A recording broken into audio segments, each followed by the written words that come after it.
Texas prides itself on being different.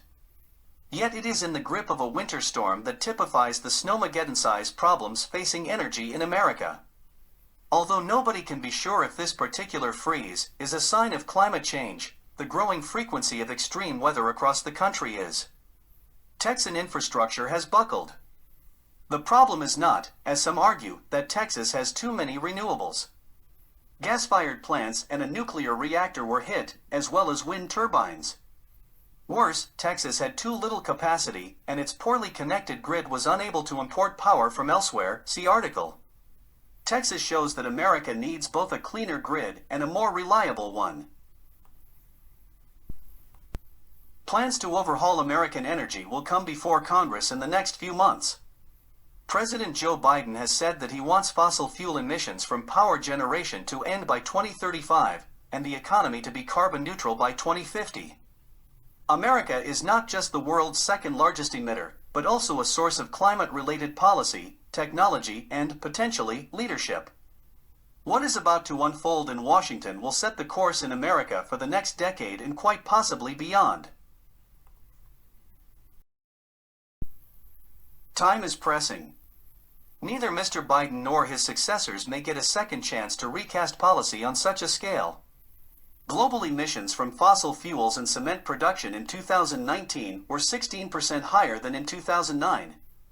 It will be even harder to limit climate change to less than 2 degrees Celsius above the pre-industrial level, the global threshold from which America's target for 2050 comes.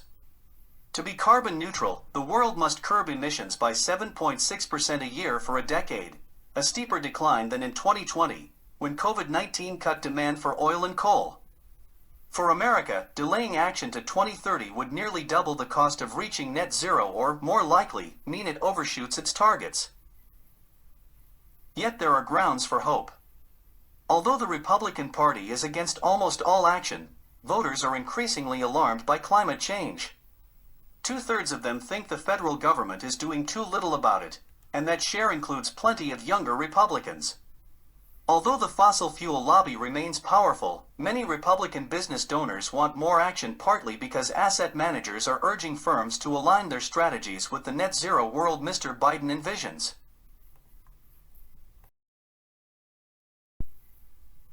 Most encouraging of all, the costs of power from wind and solar have plunged by 70% and 90% over the past decade. Along with cheap gas, this has already helped America decarbonize at an impressive rate, despite Donald Trump's rolling back of fossil fuel regulations.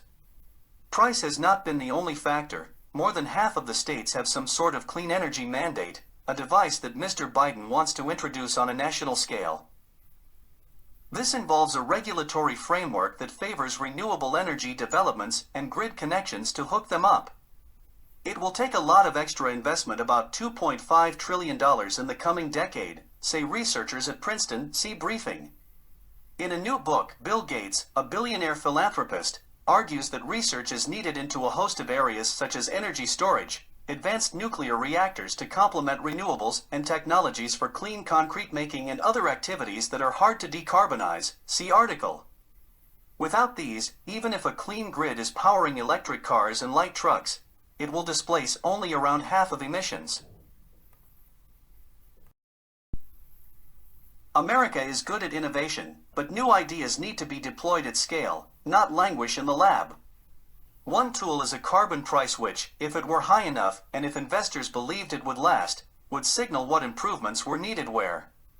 But for all its attractions, carbon pricing failed in Congress in 2009. Although many economists and opinion makers on the right favor it, Republican politicians do not. And even if a carbon price were in place, public-private cooperation would still be needed for America to act as fast as Mr. Biden proposes. For all those reasons, an ambitious climate-oriented infrastructure bill looks like Mr. Biden's best chance of getting new policy on climate through the Senate. Unfortunately, such a plan will be lucky to attract any Republican votes. Yet, if mustering the 60 needed to see off a Senate filibuster is improbable, a plan could be stripped of some measures, including a clean energy standard, and passed with a simple majority through the parliamentary maneuver known as reconciliation.